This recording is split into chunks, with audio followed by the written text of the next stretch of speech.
Olá pessoal, eu estou aqui então hoje para a gente começar a nossa série de vídeos no qual eu vou comentando capítulo a capítulo o livro Espelho Índio, a formação da alma brasileira.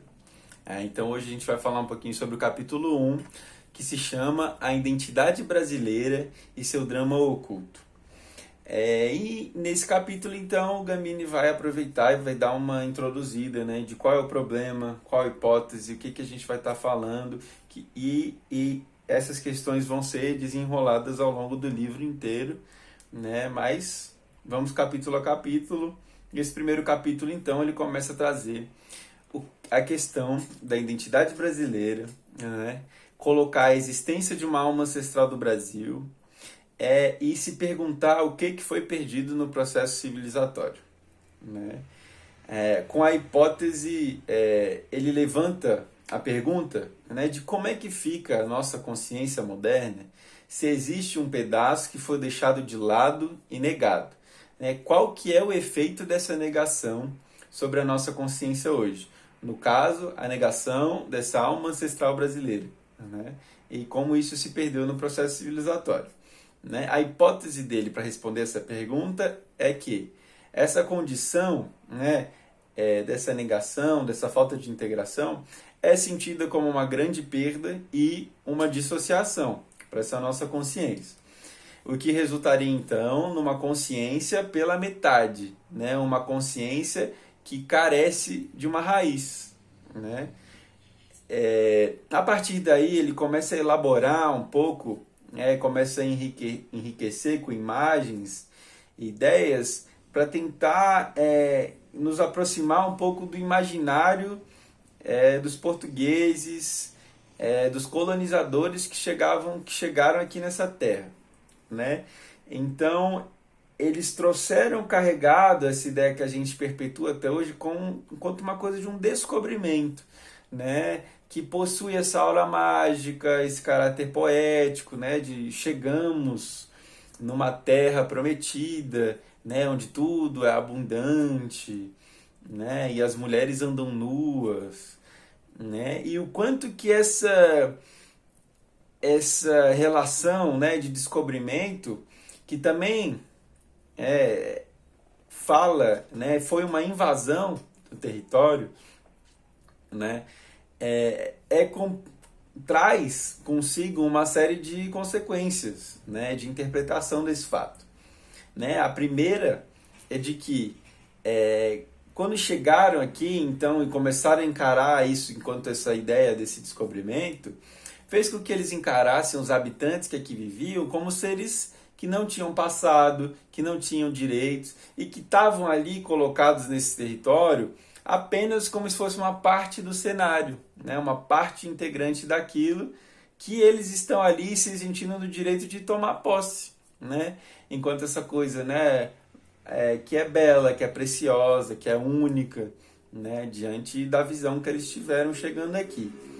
Né? O que se relaciona muito com o mito que estava super em alta na época, né, para essa sociedade católica lá dos anos 1500, que é o mito da ideia do paraíso, do Éden, né? Essa ideia constituída no Gênesis da Bíblia católica ali, né? Enquanto essa terra prometida, e o quanto que isso se misturava muito, né, na percepção deles. Assim.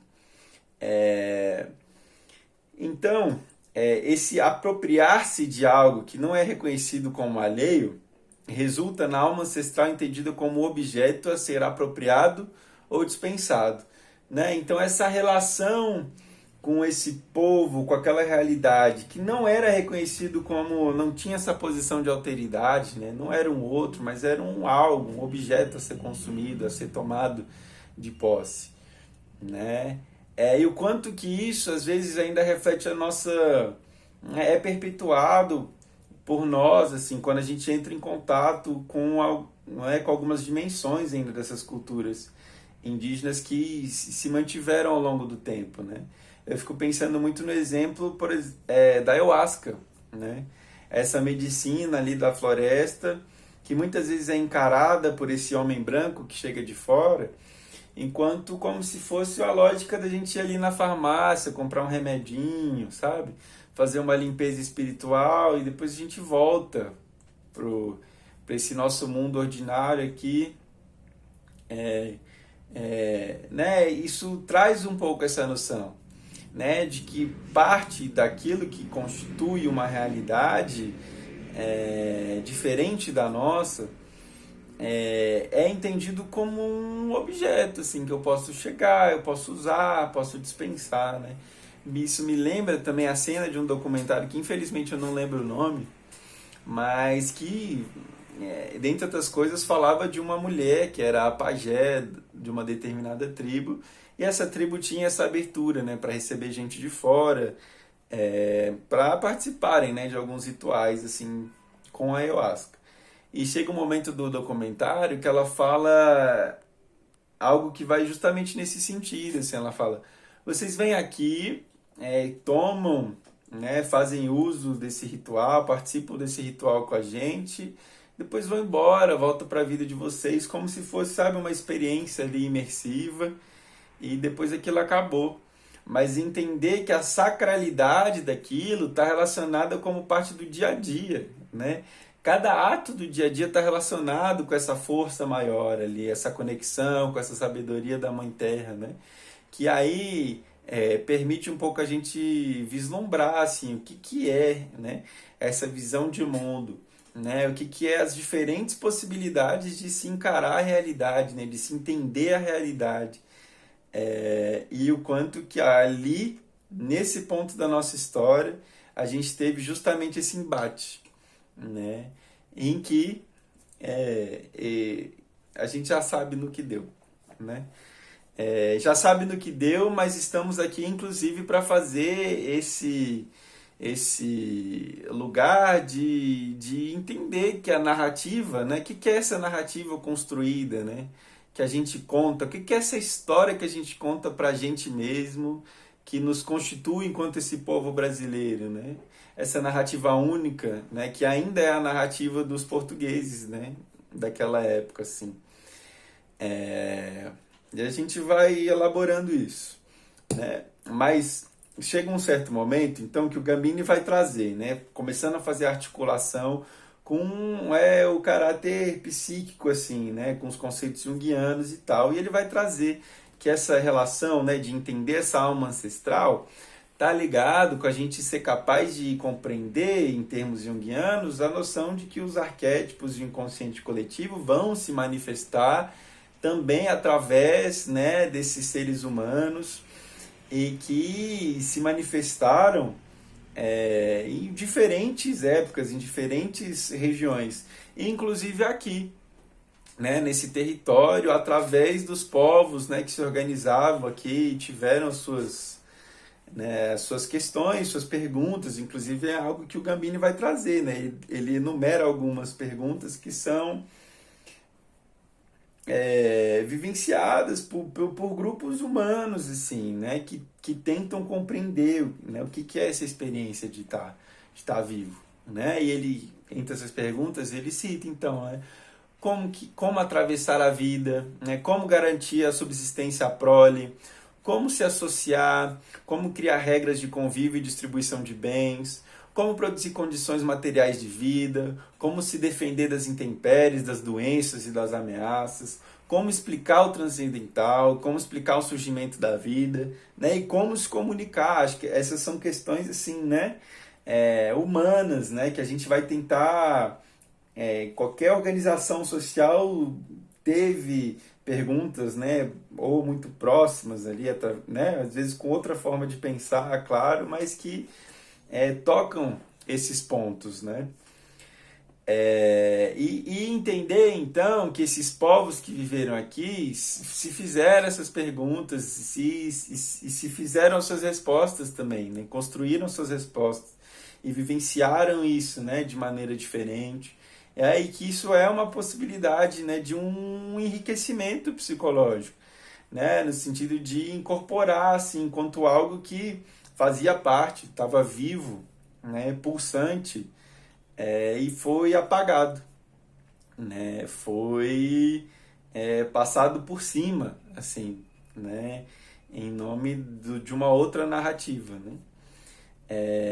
Então, entender esse processo histórico de colonização também enquanto esse processo que negou a existência dessa cultura pré-existente, né?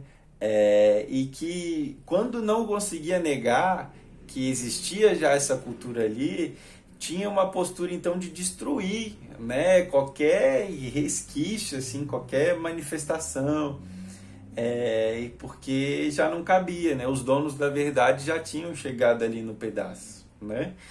Então, e o Gambini então vai fazendo esse trabalho também analisando as cartas que os jesuítas, né, trocavam entre si, como eles se referiam então aos indígenas, né? O que eles representavam, né? Então, nesse processo de entender então que não bastava para os jesuítas que alguns indígenas, né, adotassem certos comportamentos, como por exemplo frequentar uma missa, né? Mas era necessário que eles negassem a identidade de origem, né? Então, que entra no processo realmente de fazer, por um lado, a tentativa de certos grupos acreditarem que, na verdade, eles não acreditavam em nada, que eles não tinham entendido o divino, que eles não eram capazes de entender, né, o que significava Deus, né? E esse processo foi também violento por aí, né? De uma destruição mesmo, desse processo ativo, assim, de destruição, de desmantelamento, de separação.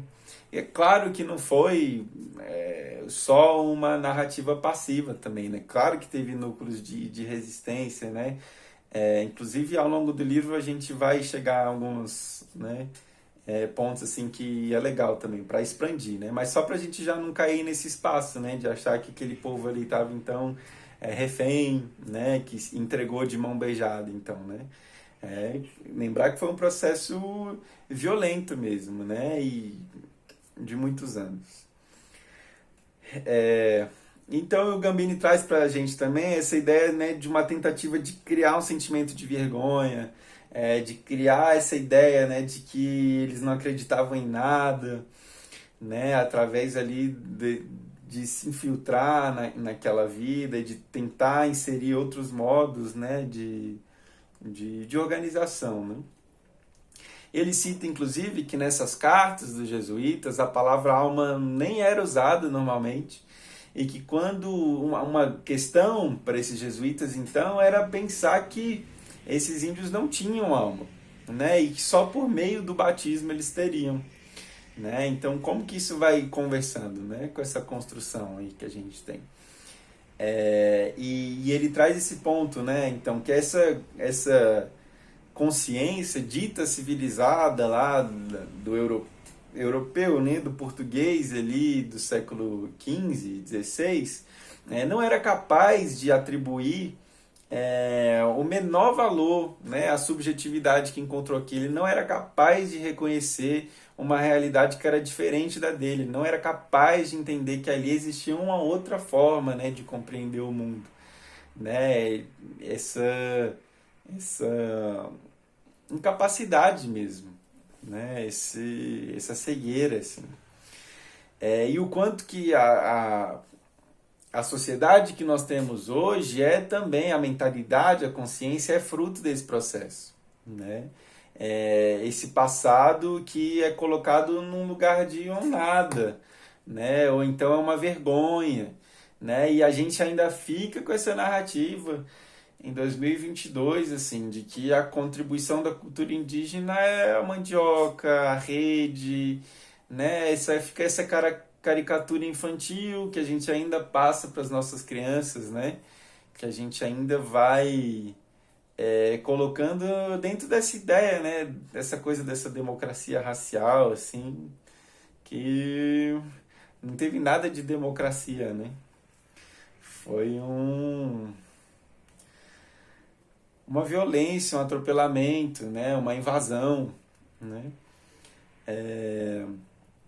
E essa falta, né, desse entendimento, então, dessa fusão profunda no nível psicológico. E esse, então, é uma das questões assim, que o Gambini coloca, já caminhando para o fechamento desse capítulo, que esse seria um dos dramas da consciência brasileira moderna. Né? E que, então, estaria envolvido nesse drama o próprio processo de reparação, o processo de devolução da terra, o processo de reconhecimento desse outro enquanto aquilo que ele é. Né? Não aquilo que eu espero, não só quando ele dialoga com o meu modo de entender o mundo, mas reconhecer uma cultura que é diferente, reconhecer uma verdadeira alteridade. Né? E ele traz então, né, essa ideia da necessidade de uma recepção não preconceituosa dessa alma indígena, né, para que a gente possa até certo ponto incluir na nossa consciência de hoje essa ideia dessa alteridade. Né? Então esse processo de resgatar, de olhar para trás, né, da gente poder conversar sobre isso, né, da gente poder expandir essa narrativa única, né? E ele coloca, inclusive, aí traz um pouco que seria esse processo alquímico mesmo, né, de uma transformação em busca de uma verdadeira identidade, né, conectada com a raiz, compreendendo ali esse passado. Bem, e é isso, gente. Pelo primeiro capítulo, essas são um pouquinho as coisas que eu queria comentar aqui com vocês. Muito obrigado por ter me assistido até aqui. Sei que vai ficar um pouco denso em alguns momentos, mas vocês podem ir me dando toque aí também né, nos comentários, se está muito longo, se está curto, né, até para saber, né, se vocês estão recebendo, tá bem? Então, muito obrigado e até a próxima.